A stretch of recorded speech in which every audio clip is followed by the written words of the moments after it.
Melanjutkan video yang pertama ya, ketentuan Undang-Undang Dasar Negara Republik Indonesia tahun 1945 dalam kehidupan berbangsa dan bernegara part 1. Di sini adalah video part 2-nya ya. Kita akan membahas mengenai kemerdekaan beragama dan berkepercayaan di Indonesia. Di negara kita sudah ada jaminan akan kemerdekaan beragama dan berkepercayaan yang dimiliki oleh seluruh rakyat Indonesia. Kemerdekaan beragama dan berkepercayaan mengandung makna bahwa setiap manusia bebas memilih melaksanakan ajaran agama menurut keyakinan dan kepercayaannya. Kemerdekaan beragama dan berkepercayaan di Indonesia dijamin oleh Undang-Undang Dasar Negara Republik Indonesia tahun 1945 dalam pasal 28E ayat 1 dan 2 ya. Pasal 28E ayat 1 berbunyi bahwasannya setiap orang bebas memeluk agama dan beribadat menurut agamanya, memilih pendidikan dan pengajaran, memilih pekerjaan, memilih kewarganegaraan, memilih tempat tinggal di wilayah negara dan meninggalkannya, serta berhak kembali. Sedangkan pasal 28E ayat 2 dikatakan bahwa setiap orang berhak atas kebebasan meyakini kepercayaan, menyatakan pikiran dan sikap sesuai dengan hati nuraninya. Selain itu, kebebasan beragama ini juga diatur dalam pasal 29 Undang-Undang Dasar ya, yang khusus mengenai agama ya. Pasal 29 ayat 1, negara berdasar atas ketuhanan yang Maha Esa. Ya, di situ kan jelas bahwa negara berdasar atas ketuhanan yang Maha Esa, maka setiap warga negara di Indonesia harus bertuhan. Ya, bebas memeluk agamanya tapi wajib bertuhan. Karena Indonesia tidak mengakui adanya ateisme atau tidak mengakui adanya Tuhan. Itu tidak boleh hidup di Indonesia, karena bertentangan dengan sila pertama Pancasila. Maka setiap orang wajib untuk berketuhanan ya, memiliki Tuhan. Kemudian dalam pasal 29 ayat 2 dijelaskan bahwa negara menjamin kemerdekaan tiap-tiap penduduk untuk memeluk agamanya masing-masing dan untuk beribadat menurut agamanya dan kepercayaannya itu. Di Indonesia ada 6 agama besar ya, atau yang diakui secara nasional ya gitu. Yang pertama adalah agama Islam, kemudian ada Kristen, Katolik, ada Buddha, Hindu dan Konghucu. Selain itu juga di Indonesia banyak sekali kepercayaan atau aliran kepercayaan ya, terutama dalam masyarakat adat seperti itu juga ada di Indonesia ya. Seperti aliran animisme, dinamisme juga masih ada di Indonesia. Ketentuan-ketentuan mengenai pengaturan kebebasan beragama di Indonesia menunjukkan bahwa di Indonesia itu telah dijamin adanya persamaan hak bagi setiap warga negara untuk menentukan dan menetapkan pilihan agama yang dia anut, menunaikan ibadah serta segala kegiatan yang berhubungan dengan agama dan kepercayaannya masing-masing. Bahwasanya seluruh warga negara berhak atas kemerdekaan beragama tanpa harus khawatir akan dikuranginya kemerdekaan itu. Ya, sudah paham ya. Jadi Indonesia sudah mengakui atau kebebasan untuk memeluk agamanya masing-masing. Nah, oleh karena itu, untuk mewujudkan ketentuan tersebut diperlukan hal-hal sebagai berikut. Yang pertama adalah adanya pengakuan yang sama oleh pemerintah terhadap agama-agama yang dipeluk oleh warga negara. Jadi antara agama yang satu dengan yang lain itu derajatnya sama, tidak ada yang kemudian dibesar-besarkan ya. Pemerintah kemudian lebih mengagung-agungkan salah satu agama itu tidak boleh, tapi pemerintah harus mengakui sama terhadap agama-agama yang dipemeluk oleh warga negara. Kemudian yang kedua adalah tiap pemeluk agama mempunyai kewajiban, hak dan kedudukan yang sama dalam negara dan pemerintahan ya. Bahwa dari agama Islam, Buddha, Kristen pun berhak misal maju dalam pemilihan pilkada, pemilihan anggota DPR ya kan. Boleh ya, itu mempunyai hak dan kewajiban yang sama. Kemudian yang ketiga adalah adanya kebebasan yang otonom bagi setiap penganut agama dengan agamanya itu. Apabila terjadi perubahan agama, yang bersangkutan mempunyai kebebasan untuk menetapkan dan menentukan agama yang ia kehendaki. Misalnya ada orang yang kemudian keluar dari agamanya memilih agama lain, itu adalah haknya ya, terlepas dari urusan dia sama Tuhannya, itu adalah haknya dia memeluk agama ya. Kemudian yang keempat adalah adanya kebebasan yang otonom bagi tiap golongan umat beragama serta perlindungan hukum dalam pelaksanaan kegiatan peribadatan dan kegiatan keagamaan lainnya yang berhubungan dengan eksistensi agama masing-masing. Ada kerukunan umat beragama atau 3 kerukunan umat beragama. Mengenai konsep trik kerukunan umat beragama itu terdiri atas 3. Yang pertama adalah kerukunan internal umat seagama, kemudian ada kerukunan antar umat berbeda agama, dan kerukunan antar umat beragama dengan pemerintah. Bahwasanya kerukunan antar umat seagama itu berarti bahwa adanya kesepahaman dan kesatuan untuk melakukan amalan dan ajaran agama yang dipeluk dengan menghormati adanya perbedaan yang masih bisa ditolerir. Dengan kata lain, sesama umat seagama itu tidak diperkenankan untuk saling bermusuhan, tidak boleh saling menghina, saling menjatuhkan ya. Jadi seorang yang satu agama ya, sesama agamanya itu harus saling menyayangi, menghargai, menghormati, toleransi antara mereka yang satu agama. Ya, mengikuti kegiatan keagamaan, contohnya ya, misal punya teman satu agama ya diajak kegiatan yang baik, misal beramal, mengikuti misal yang Islam pengajian dan lain sebagainya ya. Kerukunan internal umat seagama ya. Kemudian yang kedua adalah kerukunan antar umat berbeda agama, yaitu cara atau sarana yang dilakukan untuk mempersatukan dan mempererat hubungan antara orang-orang yang tidak seagama dalam proses pergaulan dalam masyarakat ya. Tetapi bukan berarti dengan kita menjalin hubungan yang baik dengan agama lainnya tapi mencampur adukan urusan agama, tidak. Maksudnya kita saling toleransi, intinya adalah saling toleransi ya.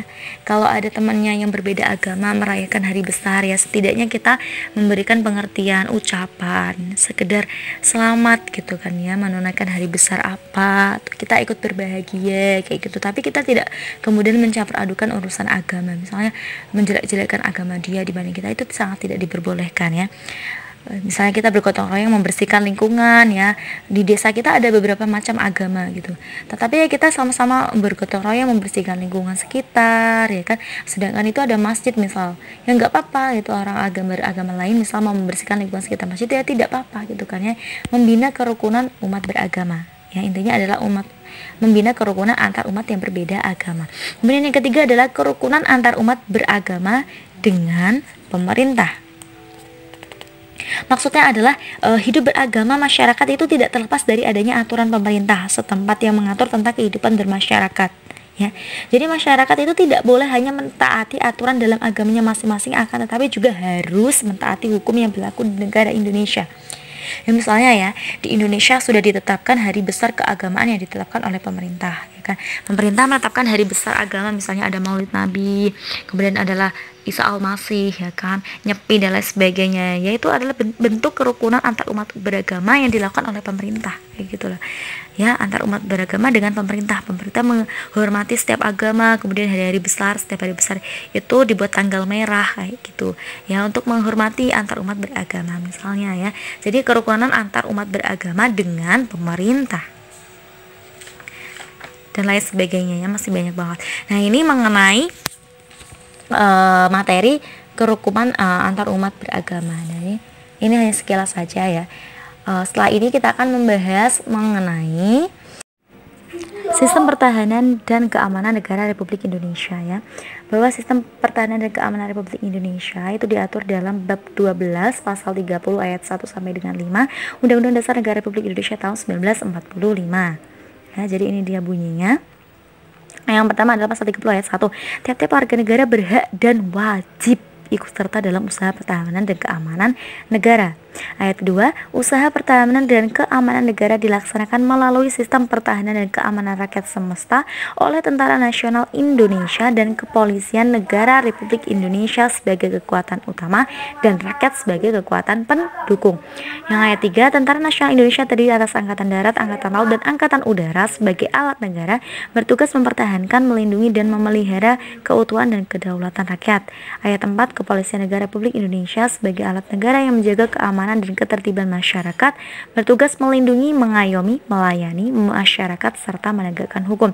Sedangkan yang terakhir adalah ayat 5, susunan dan kedudukan Tentara Nasional Indonesia, Kepolisian Negara Republik Indonesia, hubungan kewenangan Tentara Nasional Indonesia dan Kepolisian Negara Republik Indonesia di dalam menjalankan tugasnya, syarat-syarat keikutsertaan warga negara dalam usaha pertahanan dan keamanan negara, serta hal-hal terkait dengan pertahanan dan keamanan negara diatur dengan undang-undang. Nah, jadi itu adalah ayat atau pasal yang mendasari mengenai sistem pertahanan dan keamanan Republik Indonesia ya. Jadi tadi kan dikatakan dalam ayat 2 bahwa sistem pertahanan dan keamanan itu melalui sistem pertahanan dan keamanan rakyat semesta atau disebut sebagai Sishankamrata, sistem pertahanan dan keamanan rakyat semesta, yang memiliki 3 ciri. Yang pertama adalah kerakyatan. Maksud dari kerakyatan itu apa ya? Yaitu orientasi pertahanan dan keamanan negara diabdikan dan oleh dan untuk kepentingan seluruh rakyat. Jadi pertahanan itu ya diabadikan untuk kepentingan rakyat, untuk melindungi rakyat. Itu namanya kerakyatan. Kemudian yang kedua adalah kesemestaan, bahwasanya seluruh sumber daya nasional itu didaya gunakan bagi upaya pertahanan. Kemudian yang ketiga adalah kewilayahan. Maksudnya adalah gelar kekuatan pertahanan dilaksanakan secara menyebar di seluruh wilayah negara Republik Indonesia sesuai dengan kondisi geografis sebagai negara kepulauan. Gitu. Jadi bahwasanya sistem pertahanan dan keamanan rakyat semesta yang dikembangkan bangsa Indonesia merupakan sebuah sistem yang disesuaikan dengan kondisi bangsa Indonesia, gitu ya. Yang mengenai ciri Sishankamrata. Nah, mengenai kesadaran bela negara dalam konteks sistem pertahanan dan keamanan negara. Dalam pasal 27 ayat 3 dikatakan bahwa setiap warga negara berhak dan wajib ikut serta dalam upaya pembelaan negara.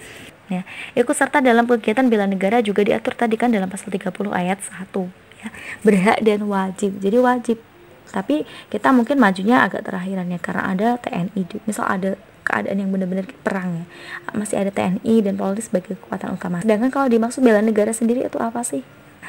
Bela negara adalah kesadaran bela negara pada hakikatnya merupakan kesediaan berbakti pada negara dan berkorban demi membela negara. Upaya bela negara selain sebagai kewajiban dasar juga merupakan kehormatan bagi setiap warga negara yang dilaksanakan dengan penuh kesadaran, tanggung jawab, dan rela berkorban dalam pengabdian kepada negara dan bangsa. Jadi bela negara ya, bahwasanya Undang-Undang Pertahanan itu pertahanan negara diatur dalam UU Nomor 3 Tahun 2002. Pertahanan keamanan negara adalah segala usaha untuk mempertahankan negara, keutuhan wilayah NKRI, dan keselamatan bangsa dari ancaman dan gangguan terhadap keutuhan bangsa dan negara ya. Jadi kalau tadi pasal 31 setiap warga negara wajib dan ikut serta dalam upaya usaha pertahanan dan keamanan ya. Itu yang tercakup mempertahankan negara, wilayah negara, keselamatan bangsa dari ancaman dan gangguan terhadap keutuhan bangsa dan negara. Tapi kita sebagai kekuatan pendukung masih ada TNI dan juga Polri. Jadi tugas mereka lebih berat dibandingkan kita, gitu, dalam usaha pertahanan keamanan negara ya. Nah, untuk membela negara tidak harus dalam wujud perang, tetapi kita bisa mewujudkan dalam kehidupan sehari-hari, seperti ikut serta dalam siskamling ya, mungkin bapak-bapaknya ya ikut dalam pos ronda sekarang ya, mungkin banyak yang pencurian dan sebagainya. Siskamling digiatkan lagi sekarang ini kan, di masa pandemi ini banyak sekali siskamling yang lebih digiatkan ya, lebih aktif lagi. Kemudian yang kedua ada ikut serta membantu korban bencana alam sebagai relawan, misalnya aksi-aksi kemanusiaan, itu juga termasuk bela negara, kita membantu orang lain.